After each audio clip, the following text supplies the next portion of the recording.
Θα περάσουμε σε ένα σύντομο κλείσιμο του συνεδρίου, μιας και έχουμε φύγει λίγο από το χρόνο μας, οπότε καταλαβαίνουμε ότι όλοι είστε κουρασμένοι, είναι Σάββατο απόγευμα, να βγείτε εκεί έξω να κάνετε τη βόλτα σας.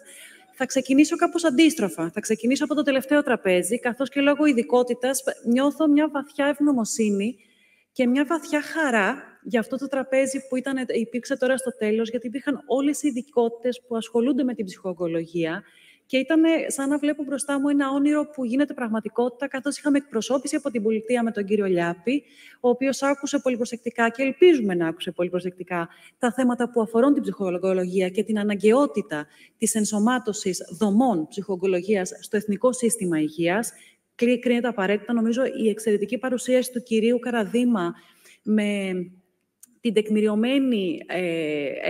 την τεκμηρίωση σχετικά με την αποτελεσματικότητα πολλών παρεμβάσεων δείχνει και την αναγκαιότητα αυτή.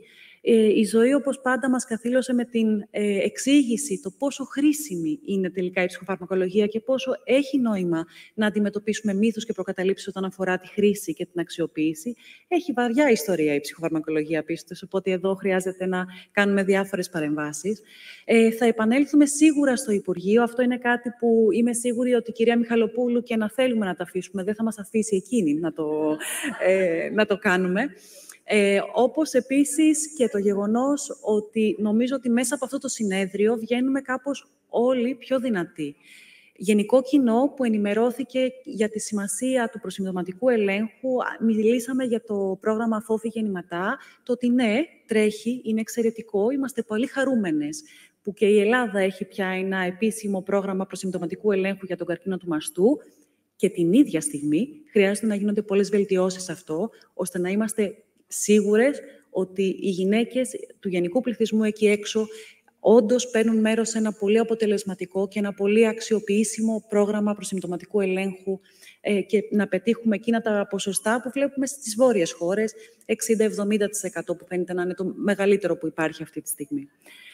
Και γι' αυτό το λόγο θα επανέλθουμε στο Υπουργείο Υγείας. Έχω την αίσθηση ότι μέσα στο επόμενο διάστημα θα είμαστε πολύ συχνές επισκέπτριες στο Υπουργείο Υγείας, είτε για να μιλήσουμε για τον προσυμπτωματικό έλεγχο, είτε για να μιλήσουμε για τα κέντρα μαστού, που μέσα από τη συζήτηση που έχει γίνει από πολλά τραπέζια και χθες και σήμερα, αναδεικνύεται και η διασύνθεση και η ανάγκη της διεπιστημονικής ομάδας, που αυτό γίνεται εξαιρετικά όταν έχουμε ένα κέντρο μαστού ολοκληρωμένης φροντίδας. Γιατί είναι όλες οι ειδικότητες που ασχολούνται με τους ογκολογικούς ασθενείς εκεί και αντιμετωπίζουν πολύπλευρα, ολοκληρωμένα την αντιμετώπιση της ασθένειας. Υπάρχει ο ογκολόγος, υπάρχει ο χειρουργός μαστού, υπάρχει ο ακτινοδιαγνωστής, υπάρχει ο ακτινοθεραπευτής, υπάρχει ο ψυχολόγος, υπάρχει ο φυσιοθεραπευτής, υπάρχει ο διατροφολόγος.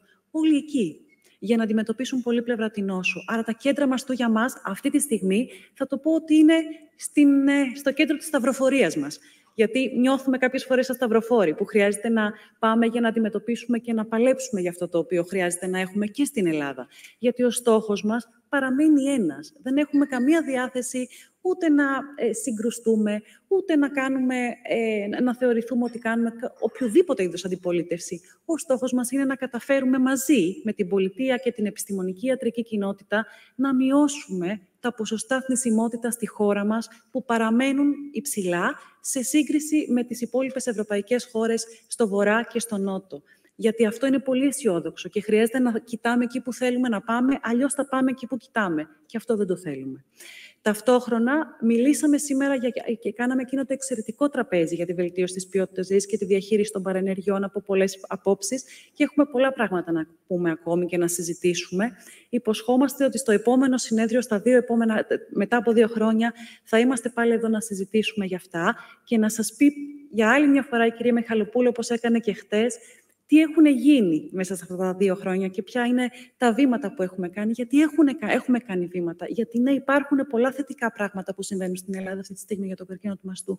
Ας μην το αμελούμε. Και την ίδια στιγμή έχουμε κι άλλα.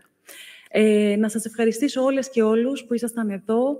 Να ευχαριστήσουμε τους χορηγούς μας που υποστήριξαν το συνέδριο. Να ευχαριστήσουμε τις επιστημονικές εταιρείες, την ΕΟΠΕ, την ΕΧΕΜ, την ΕΕΑΜ και την ΕΛΟΚ, που δώσανε την αιγίδα τους στο συγκεκριμένο συνέδριο. Ευχαριστούμε πολύ. Ο λόγος στην κυρία Μιχαλοπούλου, που είναι ο άνθρωπος που δεν σταματάει, είναι ακούραστη, κυριολεκτικά και μεταφορικά, και μας δίνει το κίνητρο να συνεχίζουμε πάντα όλοι μαζί για τις γυναίκες με καρκίνο μαστού στη χώρα μας. Κυρία Μιχαλοπούλου.